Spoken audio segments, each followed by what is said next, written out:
I mean, that was a long time ago.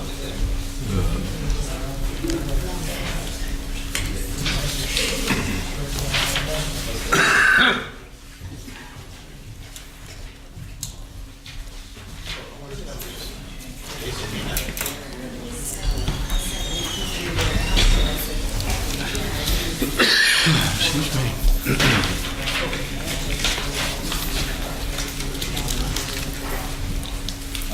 It was something.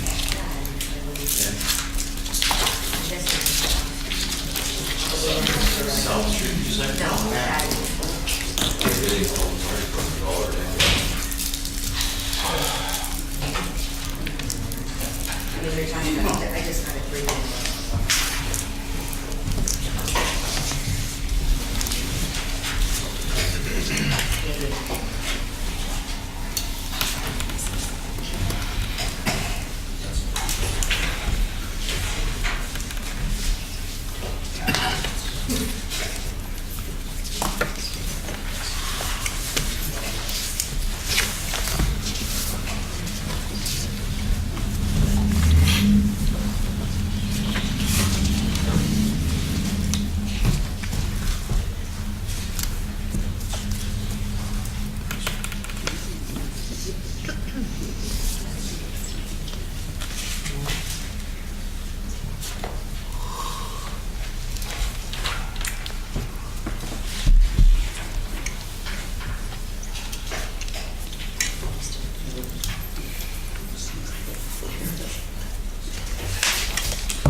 Welcome to council meeting. All rise.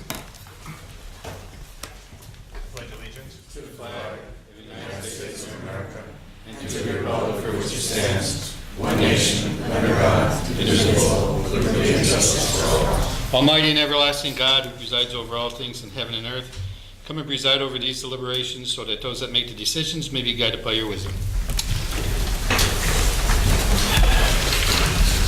Okay, good evening. Roll call. Mr. Barrett. Here. Ms. Gilbert. Present. Mr. Merritt. Here. Mr. Bluska. Here. And Mr. Brooks. Here.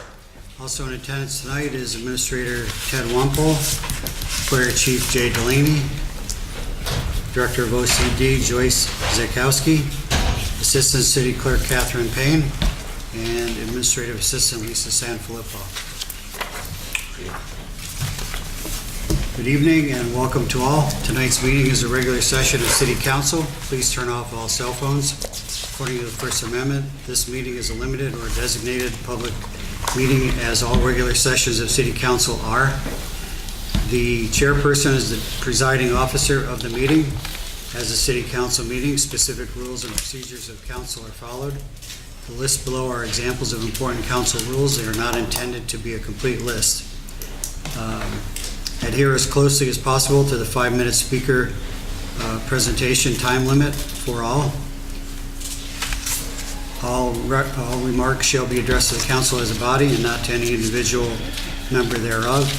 No persons are allowed to address the council from beyond the rail except the speaker at the dais who has the floor. Preservation of order. Chairperson shall preserve order and decorum, prevent attacks on personalities or the impugning of members' motives. The chairperson also determines all points of order. Persons authorized to be within the council rail. No person except city officers or their representatives shall be permitted within the rail in front of the council during any meeting without the express permission of the council. Finally, in order to be heard by all here in attendance, as well as to be picked up by the microphones and recorders, when members of the administration are speaking, please stand up and speak into a microphone. and council will speak into their microphones at the table. There is one additional statement regarding the fireworks ordinance that was presented at the work session yesterday. I believe that there was only one change, and that was to add a fine under penalties. Attorney Collins, is that correct? That was the only change to that? That's correct. The final draft referenced the penalty for a violation of that particular section of the law. Okay. Thank you very much. And does anyone from the public wish to speak on legislation pending before council tonight?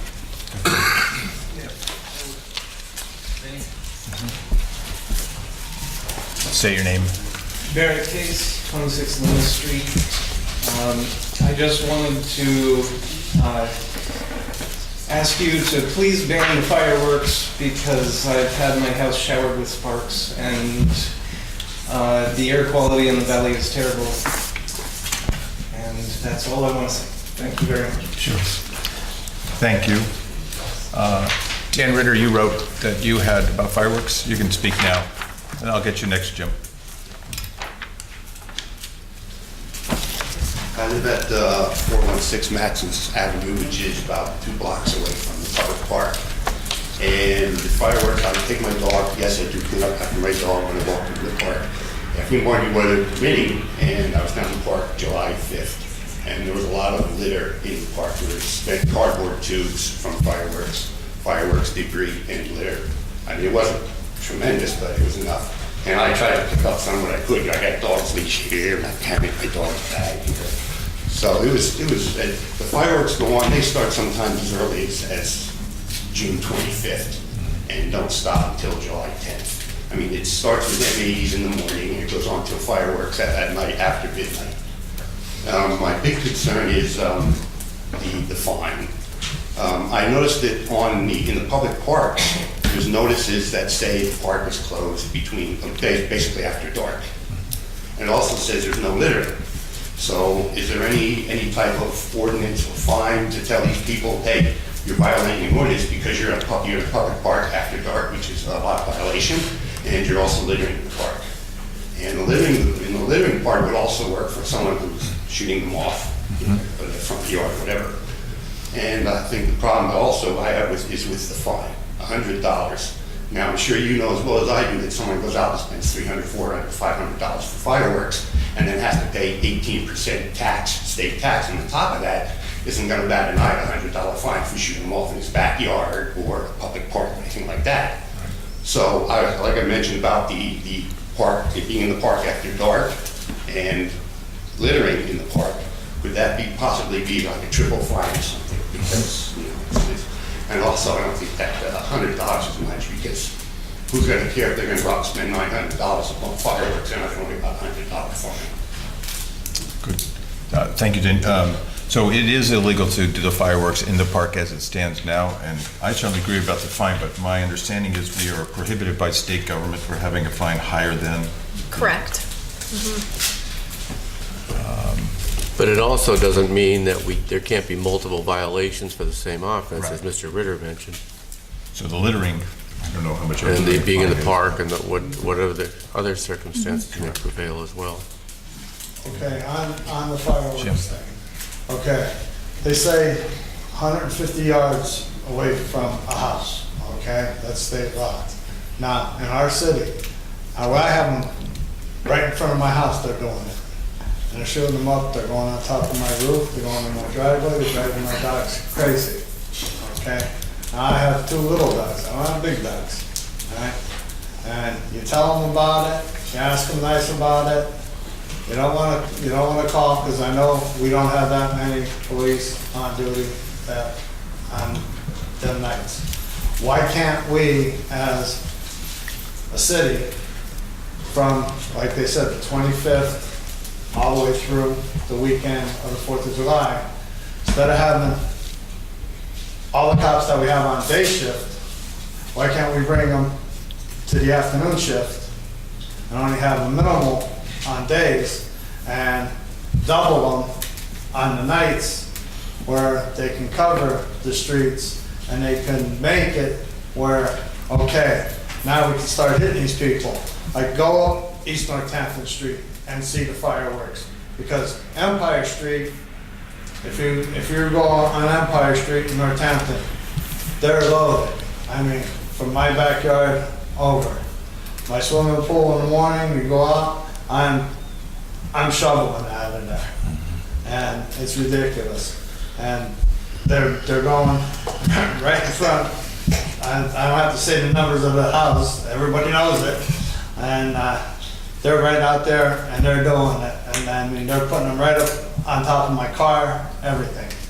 And I'm just gonna have to go out there, you know, and take matters in my own hands, which I don't want to. I had to say something the other day about some other stuff, but I'll bring that up later. But please, double any more on the holidays. Take them off a day shift, you know, lower the patrols on day shift, and double them during the evening hours on holiday weekends. Because now that the fireworks are legal in the state, please bring them on the day shift. Let them go up and down Northampton Street, down through South Wilkes-Barre main streets, where they can see them going up and they can go around through the streets and they can nail them. That's the best way to do it. Okay? Thank you. Thank you, Jim. Any comments? Any comments? Anyone else on pending legislation, fireworks or otherwise? Thank you.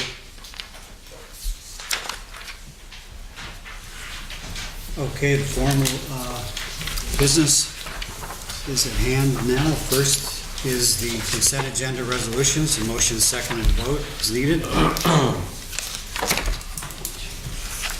Bill, motion. Beth, second.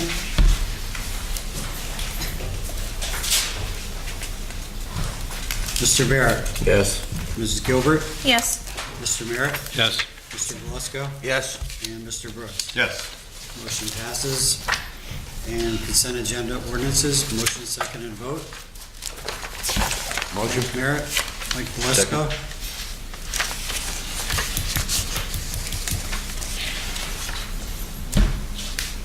And Mr. Barrett. Yes. Ms. Gilbert. Yes. Mr. Merritt. Yes.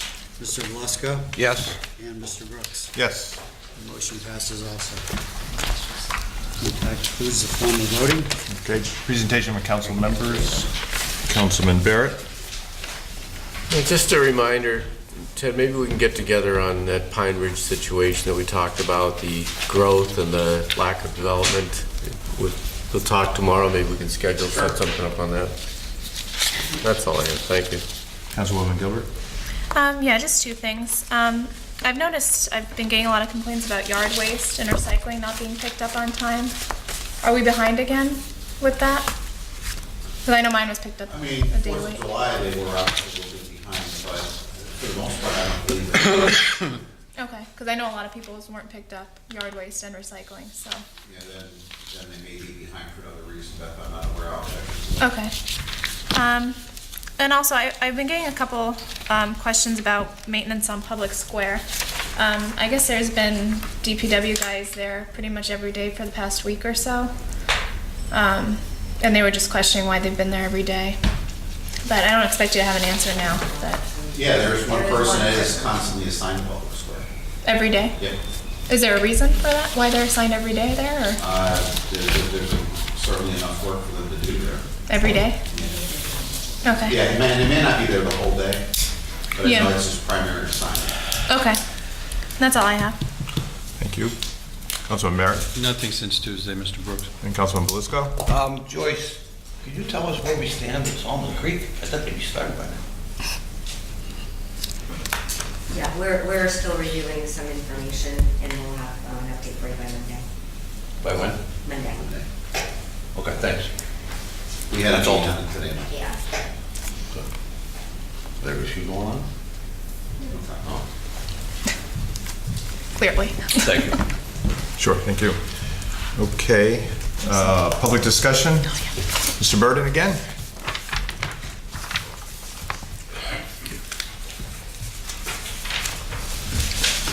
Jim Burden, 58 Taft Street. Okay, first of all, it's a thorn in everybody's side, but I brought up to you about 428 East Northampton Street. Okay, about all the trash on the back side of it. Well, that's over a month I brought it up to you. And it's still trash all through the back side of it. It looks like a dump.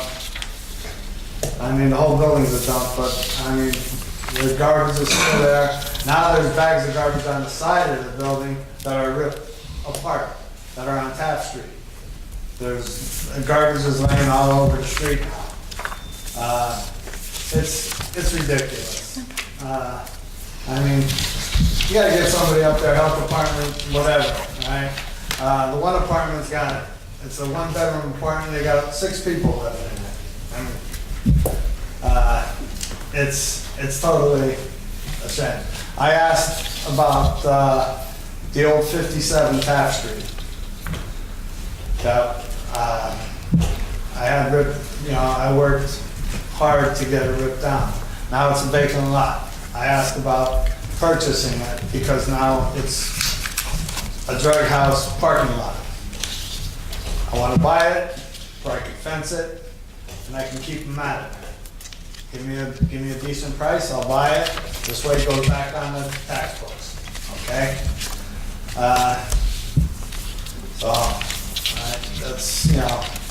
That's what's going on around up there. So I just need some, and then on East Northampton Street, the potholes. And everybody complains about the potholes, but on Grant Street, as soon as you turn in on Grant Street, there's one from Podium here to midway, halfway between the gate, and about that wide, about that deep. Somebody can go up there with a truck, please take care of that hole. And then there's a couple coming from South Street down, where the light is. There's a couple right there also, somebody can take care of them. But other than that, please do something about that place, because I'm tired of fighting with them. They're out there dealing drugs. They're there on the green card day or whatever you want to call it, welfare days, the 8th and the 15th or whatever days they are. They're there, they're dealing out of the house. It's like my wife tried to pull out of the driveway the other day and the car's right in the middle of the road. They're over there banging on the door to try to get in there. They have the car there. He walks off of there, goes in, starts texting. My wife had to come into the house and say to me, could you go out there and tell him to move the car before I can get out of my before I can get out of the driveway? I had to come out of the house and bang on his door and say, could you move your car? Well, I didn't put it in them words. I said, but get your car out of the street for my wife to leave our driveway. They do this every day. Burger Taxi pulls in front of my house, beats the horn in front of my house to pick up his fares for 428 East Northampton Street.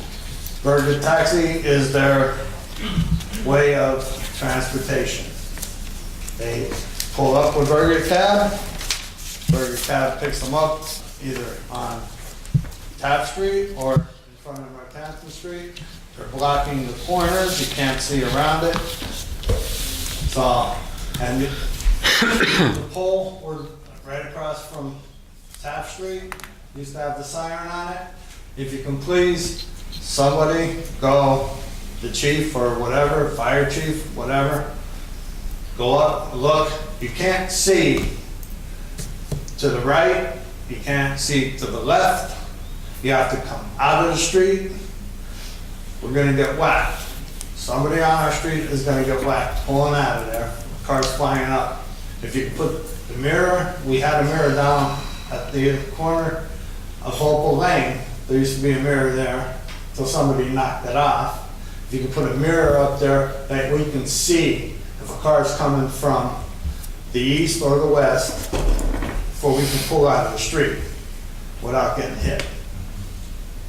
We need something there, because you have from here to there, and the cars are pulling right up to the corner.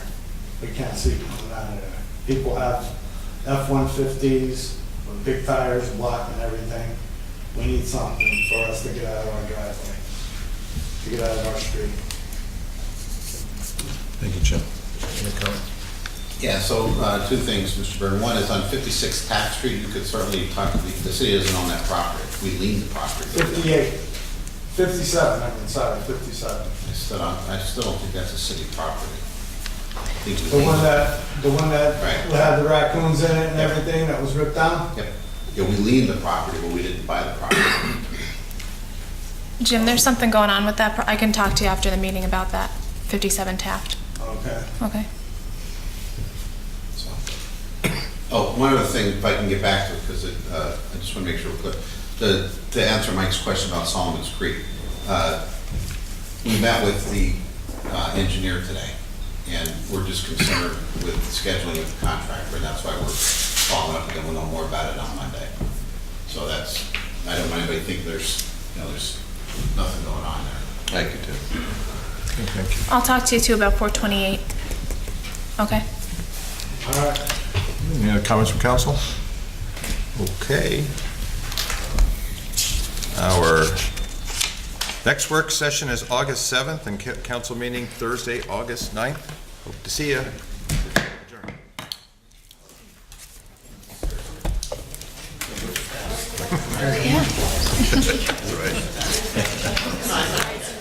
And under there. You know where it is.